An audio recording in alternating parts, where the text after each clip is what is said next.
Changing the name of MNREGA. Does the government value the sweat of workers? Just imagine a village morning. A dirt road, a shovel in hand, no slippers on the feet, and sweat on the forehead.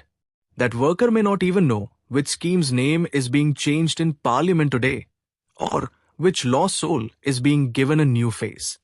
But one thing he knows for sure: if he doesn't get work tomorrow, the stove at home won't light up. The real question is, when names change on paper, does the value of sweat on the ground also change? Today, a major change stands at the center of India's politics and policymaking. MNREGA, not just a scheme, but a lifeline for crores of rural families, is being reshaped. The government says reforms are being made, critics say rights are being taken away.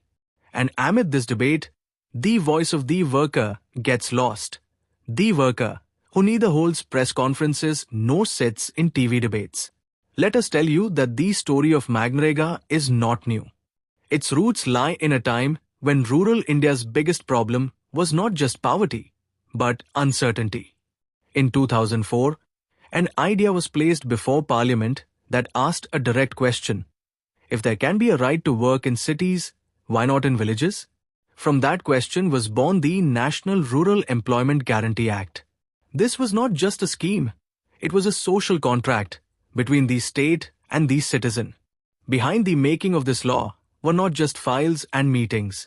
Social activists, voluntary organizations, administrators, and ordinary people living in villages.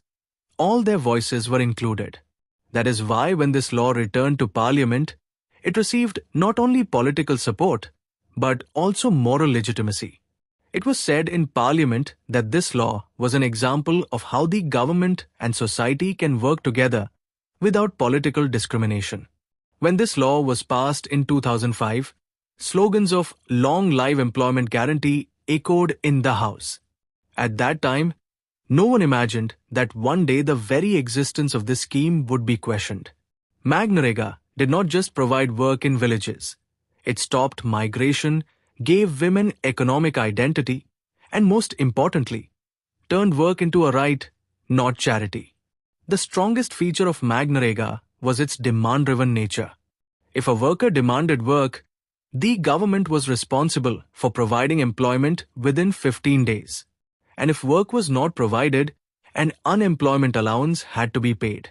This was not charity, it was accountability. The scheme ran throughout the year and did not depend on any season or political discretion. The funding structure was also clear. 100% of wage payments were made by the central government. A major share of material costs was also borne by the centre. The role of states and panchayats was not just to execute work, but also to choose the type of work. The Gram Sabha decided what the village needed: ponds, roads, earthen embankments, or water channels. This decentralization was the soul of MNREGA. But the new bill that has now come forward appears to be changing this very soul. The role of the Panchayati Raj system is being reduced. Priorities will now be decided by the centre, not by villages. In other words, what work will be done in which village will be decided from the top, not from the bottom. This raises a fundamental question. Can people sitting in Delhi understand the needs of villages better? There was neither a wide public debate on this change, no discussions with social organizations, no dialogue with experts. When a demand was raised to send it to a standing committee, it was rejected. This haste reflects not just a procedural rush, but also the intent behind it. If the scheme is truly in the public interest, then what is there to fear? The biggest change has been made in the cost-sharing ratio. Earlier, the structure was 90:10. Now it has been changed to 60:40. The meaning is clear. The burden on states will increase. States that are already economically weak, how will they bear this additional cost? Was there any serious consultation with states on this issue? In a federal system, is imposing such a burden without dialogue, not against the spirit of cooperative federalism? Now the central government will decide at the beginning of the year itself how much money each state will receive. This allocation will be based neither on workers' demand nor on disaster situations. If a state faces drought, floods, or a pandemic, the center can still say that the allocation was already decided. If the need increases, the state will have to spend, but the rules will be set by the center. This arrangement turns MNREGA from a right into a scheme. Earlier, the worker was at the center. Now the budget is at the center.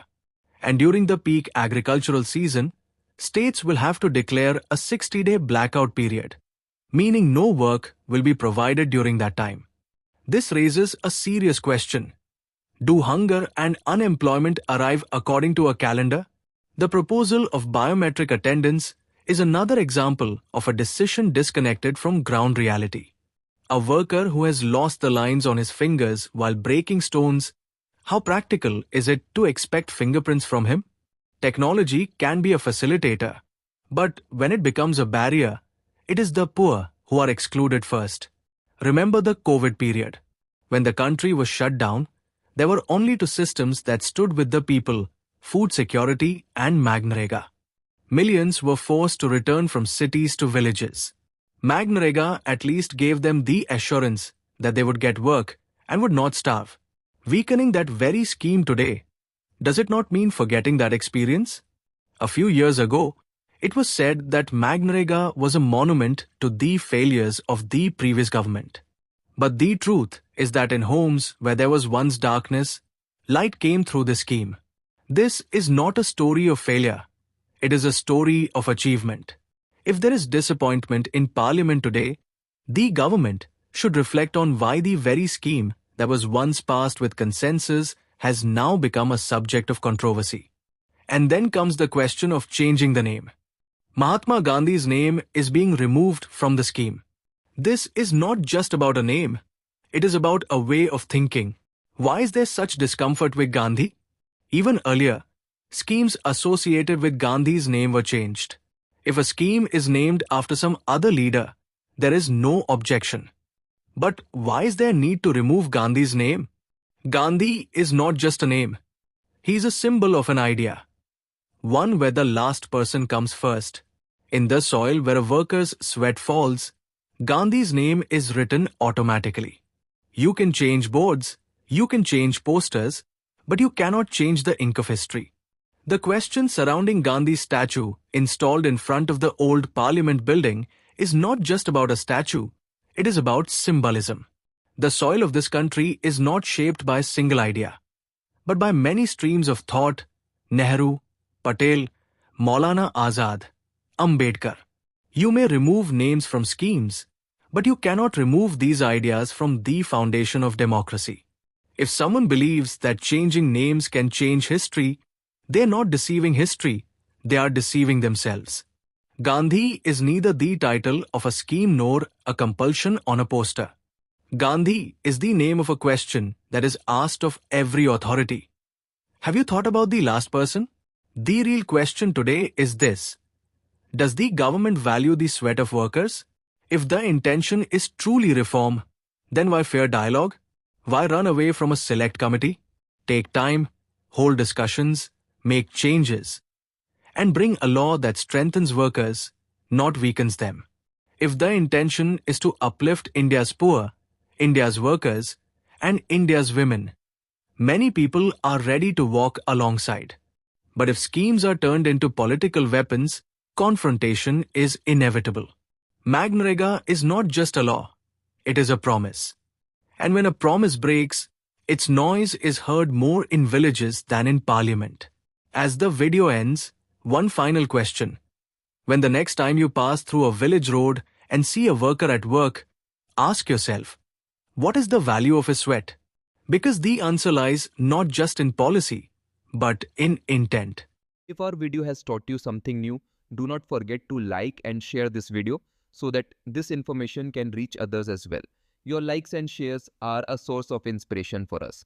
If you have any questions or suggestions, please let us know in the comments. It will be our honor to answer your questions and listen to suggestions.